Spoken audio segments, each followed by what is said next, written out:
비잔티움 제국부터가 시험 범위에 들어갑니다. 그쵸? 그런데 선생님이 가능하면 이제 비잔티움 제국 같은 경우는 우리가 그 전에 배웠던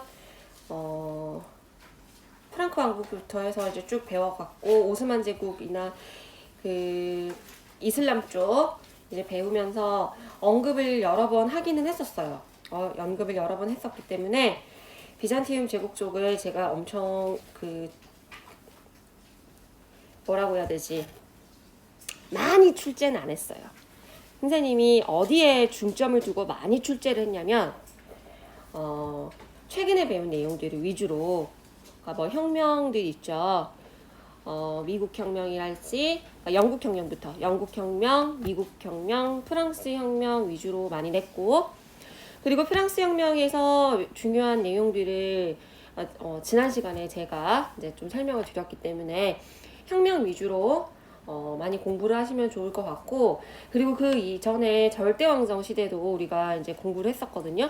절대왕정의 기본적인 특징, 그런 것과 각 나라의 절대 군주들이 있었거든요. 그리고 그 절대 군주가 존재했을 당시의 사건들, 거기 절대왕정부터 좀 많이 냈던 것 같아요. 그래서 최대한 시험 범위에서 선생님이 출제를 할 때 좀 골고루 내려고 노력을 했는데, 그래도 최근의 내용들에서 많이 출제를 했다라는 것과, 그리고 문항수가 조금 적은 부분일 경우에는 배점을 조금 더 그쪽으로 많이 해서 그래도 골고루 내려고 노력은 했습니다. 근데 이쪽으로 치우치긴 했어요. 그 뒷부분, 우리가 최근에 배운 내용들로 많이 채우려고 노력을 했습니다. 왜냐면 혁명은 중요하니까. 알겠죠? 자, 비잔티움 제국은 서로마가 멸망하고 나서 우리가 이제 프랑크 왕국부터 해서 쭉 중세 유럽을 쫙 배워왔는데, 그 다른 한 축이라고 보시면 되죠. 비잔티움 제국은. 그래서 핵심은 여기죠. 유스티아누스 황제 때 있었던 일인데, 어때요? 유스티니아누스 때 황제 교황주의라는 말을 하고 있죠. 그지? 소로마와는 다른 모습이구나를 알 수가 있죠. 그지?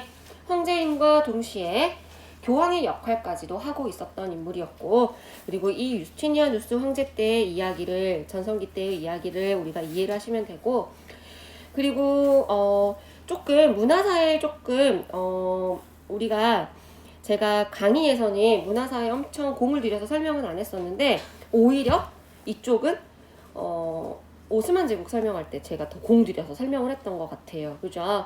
왜냐하면 이 성소피아 성당이 오스만 제국의 지배를 받은 이후에 뭘로 변했었어요? 모스크로 바뀌고, 그리고 최근에는 현재 그 전에는 또 계속해서 다시 뭐 미술관이 됐다가 박물관이 됐다가 등등등의 역사를 가지고 있다가 최근에 진짜 최근이었죠. 진짜 최근에 기사가 하나 나서 제가 그때 하나 보여드렸었던 적이 있어요. 그때 우리 오스만 제국 배울 때 기억하시죠? 왜 눈빛이 흔들려? 그 성소피아 성당을 보시고 이제 이거를 기억하시면 되고, 그 다음에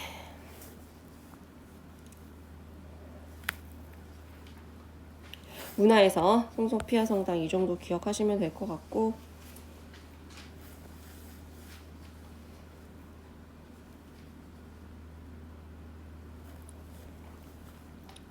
자, 중세 유럽의 변화로 가봅시다. 십자군 전쟁.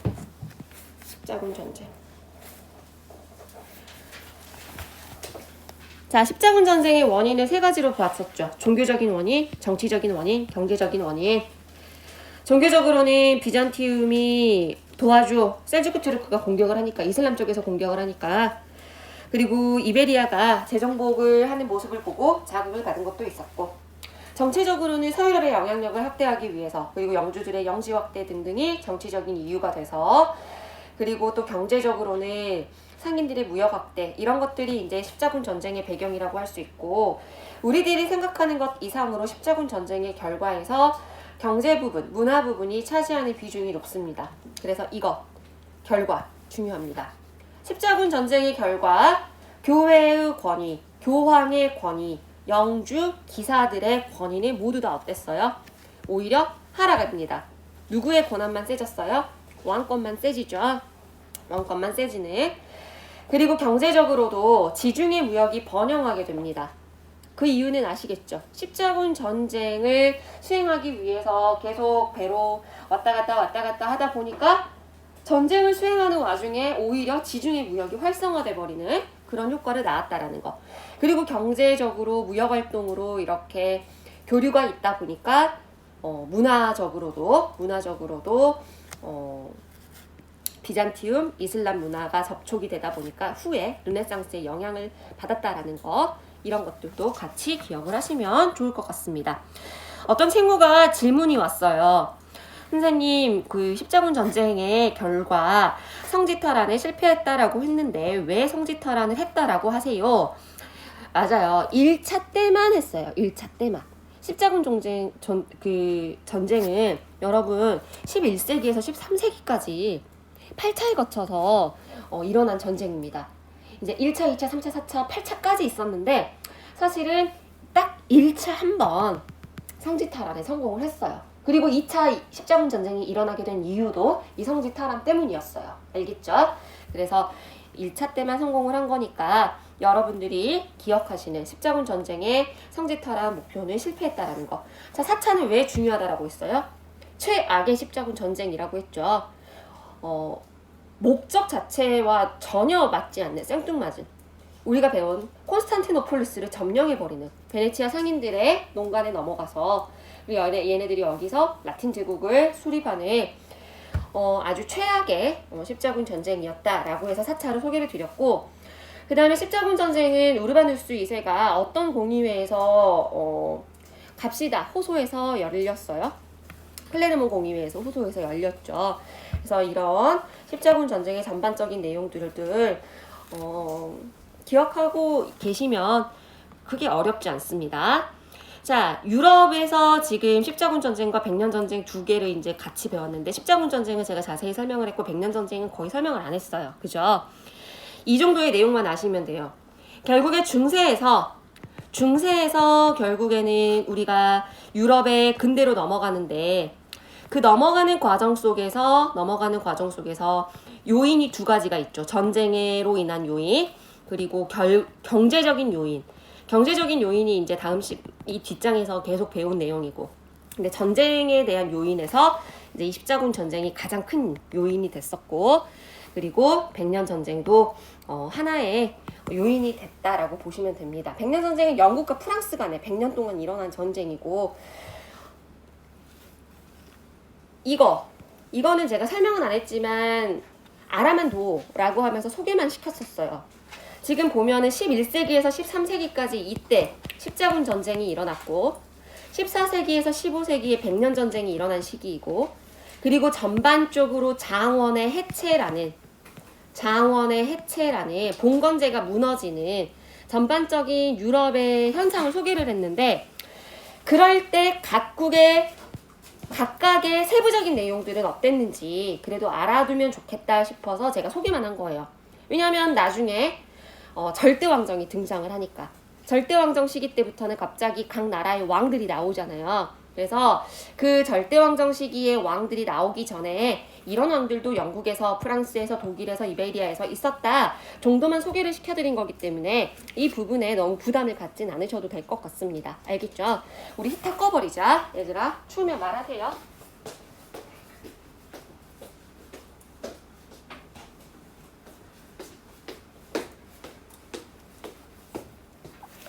자, 그러면 이제 경제적인 요인을 봅시다.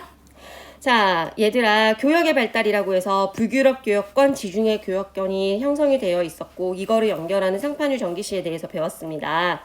지중해 교역권은 방금 말한 것처럼 십자군 전쟁 이후에 원결이 교역이 발달을 하면서 지중해 교역권이 이제 형성이 됐는데, 베네치아, 피렌체가 중심이 돼서 이제 지중해 교역권이 만들어졌죠. 이거는 지도를 보면서 우리가 이야기를 해봅시다. 이 지도를 보다 보면 지중해 교역권, 이 지중해를 바탕으로 지중해 교역권이 이렇게 만들어져 있었고, 그리고 함부르크와 리베크 같은 북유럽 쪽에서는 이런 식으로 북유럽 교역권이 만들어져 있었어요. 그런데 이 북유럽 교역권에 동맹이 있었죠. 바로 이 한자 동맹이라는 동맹이었습니다. 그래서 이들은 이 동맹 자체가 경제적인 역할을 하는 동맹이기도 했지만 또 정치적인 역할, 군사적인 역할도 같이 했다더라. 내가 그렇게 말씀을 드렸었어요. 그래서 한자동맹 중심이 되는 이 북유럽 교역권과 지중해 교역권, 이 교역권을 연결시켜주는 역할을 한 지방이 바로 상파뉴 지방에 전기시장이 열려서 이 두 교역권을 연결시켰단다. 이런 이야기들을 했었죠. 그래서 그런 내용들 우리가 배웠었던 거 기억하시면 되고, 그 다음에 장원의 해체. 자, 장원의 해체의 이야기는 이제는 우리가 조금 여러분들이 많이 이해가 됐을 거라고 생각해요. 장원의 해체, 그리고 봉건제의 붕괴. 이게 중세 유럽의 전반적인 현상이고 결국에는 결론이죠. 귀결이야. 그런데 이 시기에 모든 유럽의 국가들이 일률적으로 동시에 장원 해체가 된 건 또 아니었어요. 그죠? 각 지역별로, 예를 들면 서유럽과 동유럽은 또 달랐고, 그리고 같은 서유럽, 동유럽이라 할지라도 그 내부적인 국가의 상황이 다 다르기 때문에 아주 천차만별 다 다른 모습을 보였을 건데, 그럼에도 불구하고 전반적으로 뭐 FM 현상이라고는 할 수는 없지만 그래도 결국에는 중세 유럽에서 장원이 해체가 되고 봉건제가 무너지면서 이제 근대로 넘어가는 거라고 우리가 배웠는데, 이 현상은 프랑스에서를 중심으로 서유럽을 중심으로 일어난 현상이라고 그렇게 기억하시면 좋겠죠. 그치? 그래서 14세기가 되면은 흑사병이 발발을 합니다. 사람이 많이 죽어나갔단 말이야. 그러니까 인구가 줄어. 농노가 줄었다라는 이야기죠. 인구가 감소했다는 이야기는. 농노가 줄어들었기 때문에 농노가 귀한 현상이 일어나서 농노의 처우가 개선이 되고 농노의 임금이 상승을 합니다. 그러니까 당연히 곡물의 가격도 상승한 것은 당연한 이야기겠죠. 곡물을 생산해내는데 일을 하는 노동력의 비용이 올라가니까 곡물의 가격도 올라가지. 그치? 그래서 이런 현상이 일어났고, 또 장원의 해체와 함께 어떤 현상도 같이 일어났냐면 화폐 경제가 확산이 됩니다. 이 화폐 경제 확산 이야기는 이제 우리가 다 배웠으니까 하는 말인데 하나의 이유라고 할 수가 없어요. 십자군 전쟁으로 뭐 무역이 발달을 하면서 교역이 발달을 하면서 화폐가 발달을 한 것도 있고 여러 가지 이유라고 할 수가 있는데, 결국에는 예를 들어 너희들이 영주라고 생각을 해봐. 그런데 요즘에 저쪽에서 넘어오는 저 사치품이 너무나 유행이야. 내가 저 사치품을 사고 싶네? 그럼 뭐가 있어야 돼? 돈이 있어야 돼. 화폐가 있어야 돼. 그지? 그러니까 영주가 화폐가 필요하다 보니까 원래는 이 농노들이 부역을 가지고 이제 속박을 당해서 영주 땅에서 농사를 지었는데, 이제 영주의 입장에서는 너의 노동력이 별로 가치가 없다라는 거죠. 너희들의 부역 이제 필요 없어. 나는 돈이 더 필요해. 너희들 이제 속박시키지 않을 테니까 자유롭게 훨훨 날아가거라. 대신 돈 내. 이렇게 되는 거지. 그지? 그래서 농민들의 부역은 폐지가 됨과 동시에 이제 이 농민들이 농노라고 해야겠죠. 이제 농노에서 농민으로 바뀌는 거지. 부역에서는 폐지가 됐지만 농사를 짓고 살려면 이제 뭐를 내야 되는 거야? 돈을 내야 되는 거지. 영주가 원하는 돈을. 그래서 화폐로 납부를 하게 되는, 화폐 경제가 확산하는 그런 일이 이제 벌어지고, 그러다 보니까 그 안에서 농노가 사라지니까 자영농이 증가되고, 그 농노가 사라졌다는 것 자체가 장원이 해체됐다라는 말이죠. 그지? 그래서 이런 것들이 이제 진행이 됐다. 전반적인 서유럽에서의 이야기겠죠. 그지? 그런데 이제 동유럽은 더 강했고, 그리고 서유럽 내에서도 오히려 더 속박하고 더 농노들을 속박하고 장원의 해체를 하지 않는 그런 경우 사례가 등장을 합니다. 그러다 보니까 그에 대한 저항으로 프랑스에서는 자크리의 난이랄지, 영국에서는 와트 타일러의 난이랄지 이런 난들이 일어났다라는 거. 동유럽에 대한 이야기는 이따 뒤에서 다시 설명을 할게요. 도시의 성장 자체도 계속 같은 이야기예요. 잉여 농산물이 증가를 하다 보니까 그거를 팔아야 되니까 시장이 형성이 되고, 그리고 사람들이 도시에 몰려들고, 그래서 그 시장에서 이제 장사를 하면서 길드라는 것이 형성이 되는 거죠. 길드라는 것.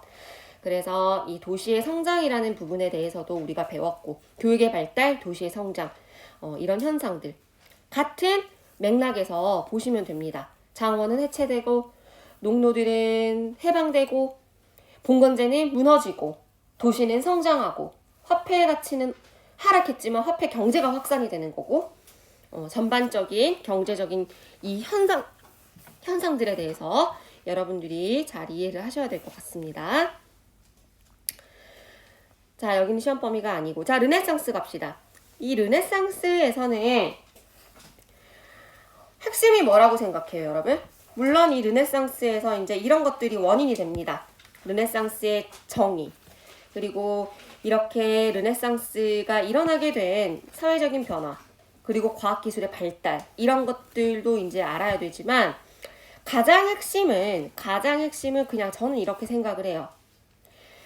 이탈리아에서의 르네상스와 알프스 이북에서의 르네상스 서로 어때요? 서로 시작도 다르지만 특징도 다르죠. 특징도. 그지? 보다 더 여기도 이제 예술 중심이라고 이제 나와 있지만 보다 더 이 이탈리아 쪽, 그러니까는 북유럽이 아닌 이탈리아 쪽의 르네상스는 조금 더 신미성이 강하고 문예지향적인 그런 모습을 보입니다. 하지만 반면에, 그러니까 예술 중심이죠. 예술 중심. 하지만 그의 반면에 알프스 이북 쪽의 르네상스는 성격 자체가 어때요? 사회 비판적인 모습을 보이죠. 종교 비판, 사회 비판, 현실 비판. 그지? 그래서 실제로 이 에라스무스와 토머스 모어의 글들을 읽어본다고 해도 에라스무스의 우신예찬이랄지 토머스 모어의 유토피아 등등의 이런 북유럽에서의 인문주의자들의 글을 읽어보면 우신예찬 같은 경우는 교회의 형식화, 성직자의 타락, 종교의 비판을 하고 있는 모습. 그 다음에 토마스 모어 같은 경우는 유토피아에서 현실 사회를 비판하는, 영국의 현실에 지금 문제점을 비판하는, 그러니까 보다 더 알프스 이북의 르네상스는 현실 비판, 교회 비판 이런 모습을 보였다. 이 두 개의 특징을 비교하는 게 가장 중요한 거라고 생각을 합니다. 그래서 르네상스는 이런 두 개의 특징을 딱 구분 지어놓고 여러분들이 세세한 부분들에 대해서 공부를 해가면 좋을 것 같아요. 알겠죠? 그 다음에 이제 종교개혁으로 가자. 종교개혁 우리가 상당히 공 들여서 공부를 했었어요. 그죠? 상당히 공을 들여서 공부를 했고 상당히 이해하기도 어려운 부분이기도 했고. 얘들아, 구교는 뭐야? 구교. 가톨릭을 가리켜서 구교라고 하는 거야. 알겠지? 그런데 이 가톨릭이 타락을 하면서 거기에 대항해서 이제 신교가 등장을 하는 겁니다. 종교 개혁을 요구하면서 등장하는 것들이죠. 그런데 독일에서도 종교 개혁이 일어났고 스위스에서도 종교 개혁이 일어났고 영국에서도 종교 개혁이 일어났고, 그지? 그리고 유럽 전반적으로 봤을 때 이제는 우리가 말을 할 수 있잖아. 처음부터 끝까지 대표적으로 구교적인 성향이 계속 강했던 나라는 어느 나라였어요? 두 나라 있었죠. 프랑스와 에스파냐. 그지? 그렇죠. 자, 그리고 이제 당연히 로마 교황이 있는 로마 쪽은 당연한 거고.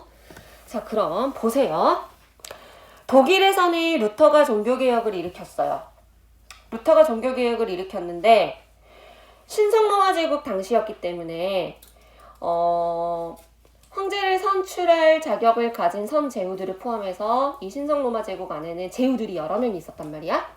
근데 이 제후들 중에서 가톨릭을 지지하는 제후들도 있었지만 의외로 루터를 지지하는 제후들이 많았어요. 그지? 그래서 이제 이 신성로마 제국 독일 안에서 이렇게 두 루터파와 카톨릭파로 크게 갈리는 이런 모습이 보입니다. 결국에는 여기서 이 루터파의 종교개혁을 일단락시킨 것이, 그러니까 어떻게 보면 루터파의 종교를 인정해 준 거죠. 그게 바로 무슨 화의였어요? 무슨 화의야? 아우크스부르크 화의야. 알겠지? 아우크스부르크 화의에서 이 루터파의 종교를 인정을 해준 거예요. 그럼 칼뱅파는 현재 스위스에서 프랑스 출신인 이 칼뱅이 종교개혁을 일으켜서 아주 여러 나라로 지금 뻗쳐나가고 있는 중이야. 그런데 이 아우쿠스부르크 화이 때까지만 해도 루터파는 인정을 받았지만 칼뱅파는 인정을 받았어요? 못 받았어요? 인정을 못 받았어. 그제? 그 다음에 또 하나, 절반의 인정이라는 말을 했어요. 제후의 종교를 인정한 거지. 그러니까 제후가 명확하게 얘기를 하면 가톨릭과 루터파 중에 골라 이거지. 두 개 중에서만 고를 수 있었지. 하지만 제후의 지배를 받고 있는 그 안에 개인들의 종교의 자유를 인정해 준 거는 그들의 선택권이 있는 것은 아니었다라고 해서 절반의 인정이었어요. 그지? 그런데 자 보자. 바로 베스트팔렌 조약으로 넘어가면 조금 헷갈릴 것 같으니까 이거를 머릿속에 염두에 두고 스위스의 칼뱅 이 이야기 하고 넘어갈게요.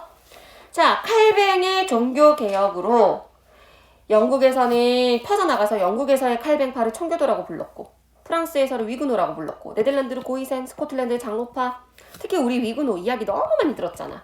그치? 자, 청교도, 장로파 너무나 유명한 사람들 우리 많이 들었어요. 영국혁명 때 특히 더 많이 들었어요. 이렇게 이 칼뱅파의 전파력이 강합니다. 그리고 칼뱅파의 교리 자체가 현재 직분으로 정당하게 얻은 부나 정당하게 얻은 그런 권위라고 한다면, 그러니까 뭐 성공이라고 한다면 이건 모두 다 정당한 것이다 라고 이런 교리를 가지고 있었기 때문에 아주 많은 신흥 상공업자들에게 호응을 얻었어요. 그러니까 이 말에 지금 이때쯤 되면은 유럽에서 경제적으로 신흥 교역이 일어나고 시장이 발달하고 도시가 발달하고 이런 상황 속이었기 때문에 신흥 상공업자들이 점점 부를 획득하면서 성장해 나가고 있었고 이게 자본주의 사회로 가는 그 과도기적인 상황이었단 말이야. 근데 그때 이들에게 이런 핵심 인물들에게 너희들 정당해 라고 하면서 어떻게 보면 정당성을 부여해 주니까 이 신흥 상공업자들이 모두 다 칼뱅파를 믿은 거죠.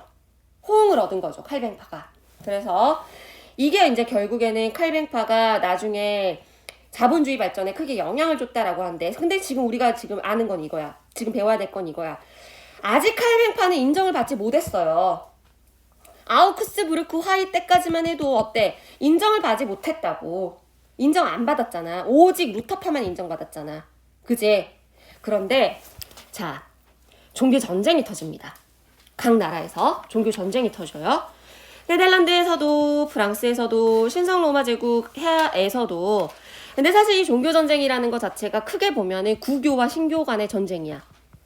구교는 카톨릭을 의미하고 신교는 구교에 대항해서 이제 종교 개혁을 요구하는 근데 대부분이 칼뱅파들이었어요. 대부분이 그렇게 생각을 하셔도 됩니다. 자, 그런데 에스파냐와 프랑스는 대표적인 어떤 나라야? 구교 국가죠. 대표적인 구교 국가야. 그지? 그런데 이 에스파냐에서 그 식민지였습니다. 네덜란드는. 근데 이 에스파냐가 네덜란드에 자꾸나 카톨릭 그 억압 정책, 카톨릭의 성향을 강조하는 종교적으로 약간 이렇게 억압을 하자, 압박을 주자. 네덜란드가 이제 에스파냐에게 이제 대든 거죠. 그 종교 전쟁이야, 어떻게 보면은. 그래서 실제로 독립을 달성을 했어요. 그래서 이것도 종교 전쟁이라고 보는 겁니다. 사실은 나라 간의 전쟁이지만 이 안에 종교적인 성향이 종교적인 이유가 들어가 있기 때문에 종교 전쟁인 거야. 프랑스도 마찬가지예요. 근데 프랑스는 우리가 좀 자세히 봅시다. 프랑스의 칼뱅파를 위그노라고 했는데 위그노들이 당연히 탄압받죠. 프랑스 얼마나 구교적인 성향이 강한 나라겠니, 그지? 근데 이제 앙리 4세 이야기 선생님이 자세히 했었죠. 원래 앙리 4세 출신 자체가 프로테스탄트 가문 출신이었죠.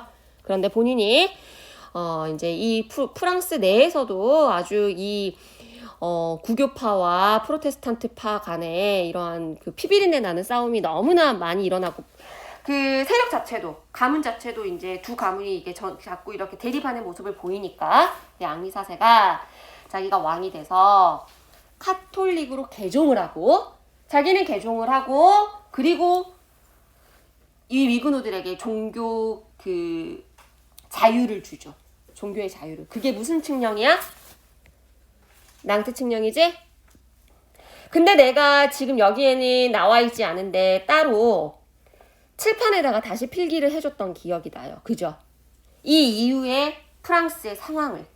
이 낭트 칙령이 그 이후에 루이 13세, 루이 14세 때 다시 경제적으로 그리고 신앙적으로 다시 원상복귀되는 그 모습을 우리가 배웠거든요. 기억나죠? 그럼 마지막 루이 14세 때 어땠어요? 낭트 칙령을 어떻게 했습니까? 폐지하죠. 그걸 뭐라고 해요? 퐁테블로 칙령이라고 하죠. 그지? 그래서 결국에는 또 다시 위근호들이 낭트 칙령이 폐지되는 그런 결과를 가지고 오지만 그래도 어쨌든 낭트 칙령으로 인해서 종교전쟁으로 인해서 낭트 칙령으로 일단락이 났다라는 거. 그 다음에 이제 신성로마 제국에서의 사건이 가장 핵심이죠. 종교전쟁의 30년 전쟁. 전 유럽 아주 국제전쟁이었어요. 거의 국제전쟁. 세계대전과 다름없는. 그래서 구교와 신교가 이제 갈라져서 30년 동안 전쟁을 하게 됐는데 뭐 1차, 2차, 3차, 4차로 나눠서 내가 막 이야기를 했던 것 같아요.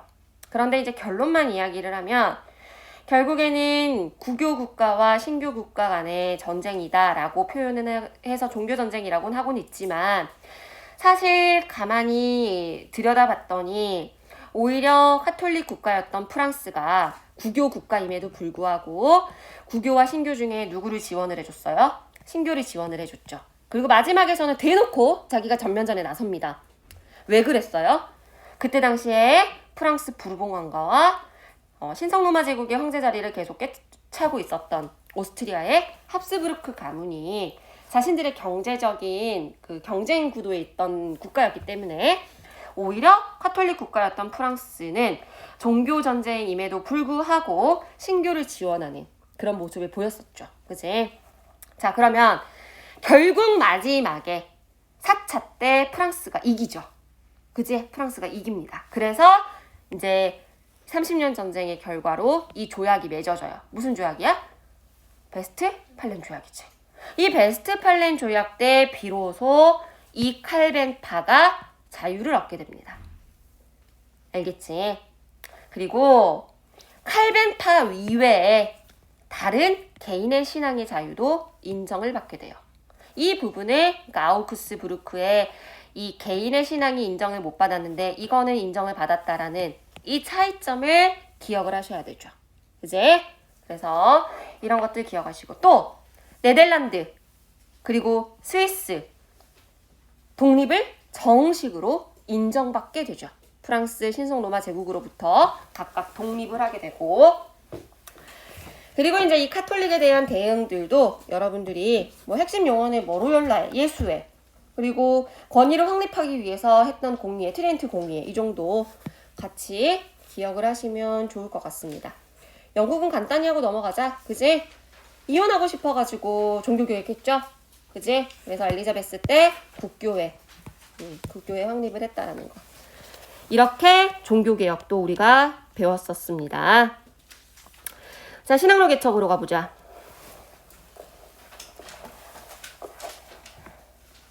신앙로 개척의 원인 배웠지. 그지? 호기심이라는 이런 원인도 있었지만 아무래도 신앙로 개척이 가능할 수 있었던 과학 기술 발달이 이제 따라왔기 때문에 현실적으로 그래서 이제 신앙로 개척이 시작이 됐고 신앙로 개척을 주로 어느 지역에서 했어요? 이베리아 지역에서 했죠. 왜 그랬니? 지중해 무역에서 얘네들이 그동안 소외받아서 다른 무역을 한번 해볼까 해서 신앙로 개척을 한 거죠. 지중해 무역 언제부터 발달했다라고 했을까? 십자군 전쟁하면서 지중해 무역 엄청나게 성장을 했잖아요. 그래서 이베리아가 소외받았던 이베리아가 안 되겠어 우리 다른 무역을 해봐야겠어 해서 신앙로 개척을 했고 실제로 신앙로 개척에 성공을 하면서 신앙로 개척의 결과 무역의 중심지가 어디로 바뀌었어요? 태서양으로 옮겨갔죠. 그지? 그래서 그런 핵심적인 내용들을 머릿속에 넣고 자, 포르투갈, 에스파냐가 각각 시작합니다. 우리 바바, 콜마 이렇게 봤죠? 선생님이 지도에서 일일이 그려가면서도 보여줬어요. 간단하게만 봅시다. 지도를 보자면 이 지도 안 보고 다른 지도 봤는데 이 지도 보자. 바바콜마 말고 순서대로 가볼게요. 바콜바마로. 제일 처음에 바르톨로메오 디아스가 희망봉 도착했죠. 그리고 나서 콜럼버스가 서인도 제도 갔죠. 그리고 나서 바스쿠 다가마가 희망봉 찍고 인도 캘리컷 갔죠. 그리고 나서 마젤란이 이쪽으로 가서 필리핀에서 마젤란은 죽었지만 마젤란의 일파가 돌아오면서 지구는 둥글구나 라는 거를 입증을 해 보입니다. 그죠? 세계 일주를 성공을 한 거죠.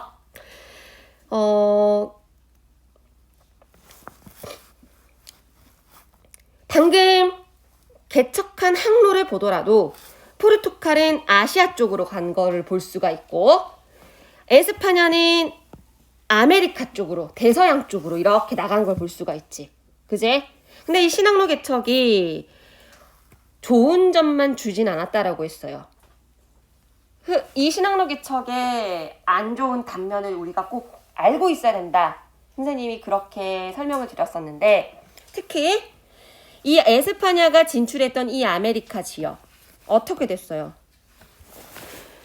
그때 당시에 에스파냐의 코르데스랄지 피사로라는 인물들이 소수의 병력을 이끌고 이곳들을 점령을 하죠. 아스테카 그리고 잉카.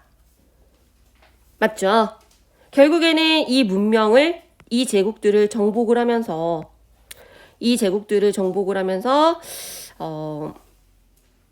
전염병도 옮기고 아주 많은 금, 은을 약탈을 하고 그 다음에 이때 당시에 아메리카에서 나온 엄청난 양의 은에 대해서도 이야기를 했던 것 같아요.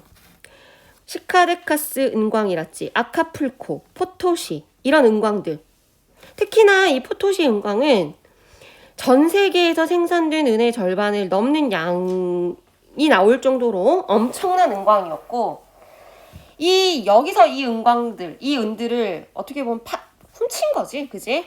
파놔서 여기서 금은 포토시, 아카풀코에서 얻은 이 많은 은들을 다 어디로 가져가요?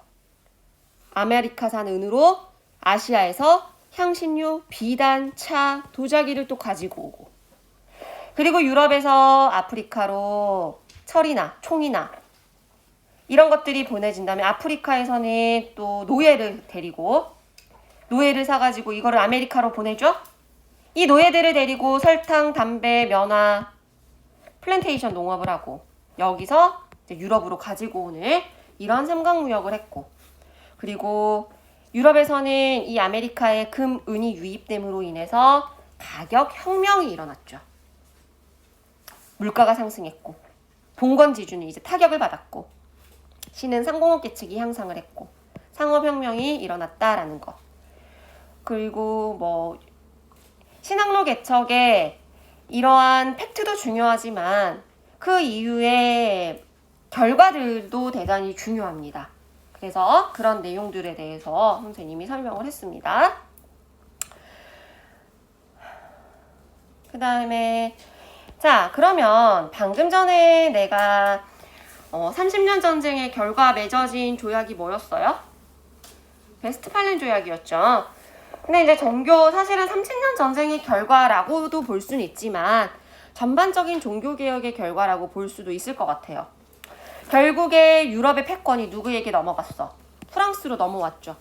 프랑스가 승리했으니까 오스트리아에서 프랑스로 넘어왔고 그리고 유럽에서 로마 카톨릭 교회나 신성 로마 제국의 이 지배 질서가 이제 어떻게 된 거야? 종식됐다라고 보시면 돼요. 물론 아직 이름은 신성 로마 제국 계속 남아 있었죠. 껍데기는. 이게 마지막 언제 완전히 해체돼? 프랑스 나폴레옹 때. 이거 해체하고 라인 동맹 만들어냈죠. 그지? 그리고 이제 드디어 근대적인 외교 관계, 국제적인 외교 관계를 수립하는 이런 30년 전쟁의 결과까지 우리가 배웠습니다.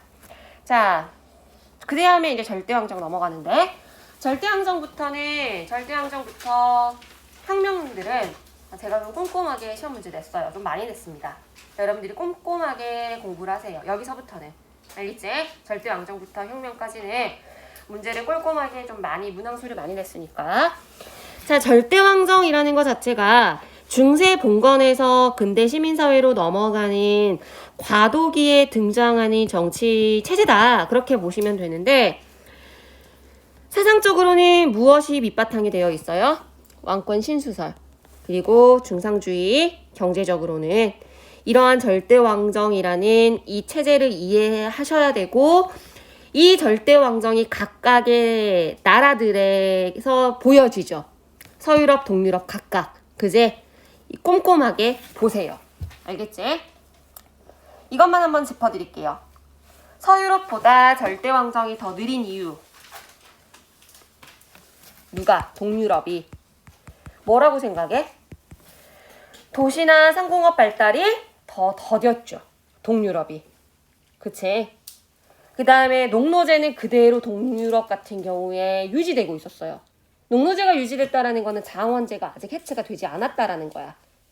그러다 보니까 시민 계급의 성장이 느렸고 시민이 없으니까 나와서 시민이 없을 뿐만 아니라 농민들의 단결력도 약했어요. 동유럽 쪽은. 그러다 보니까 동유럽은 군주가 먼저 계몽사상의 영향을 받고 위로부터 이런 개혁을 하는 그런 모습을 보였습니다. 알겠죠? 그래서 이런 서유럽과 동유럽의 절대왕정의 차이점을 이해하시고 절대왕정 체제를 이해를 하셨다면 각 나라에서의 절대왕정들, 에스파냐에서는 펠리페 2세, 네덜란드는 뭐 이제 이 정도로만 우리가 기억을 하면 될 것 같아요. 에스파냐로부터 독립을 했다라는 이 정도. 그 이후에 이제 성장을 했다라는 거. 영국은 엘리자베스 1세, 그 다음에 프랑스의 앙리 4세 때 낭트 칙령을 내린 이후에 이제 루이 14세 때 방금 전에 설명한 내용들도 여기 나와 있네요. 그쵸?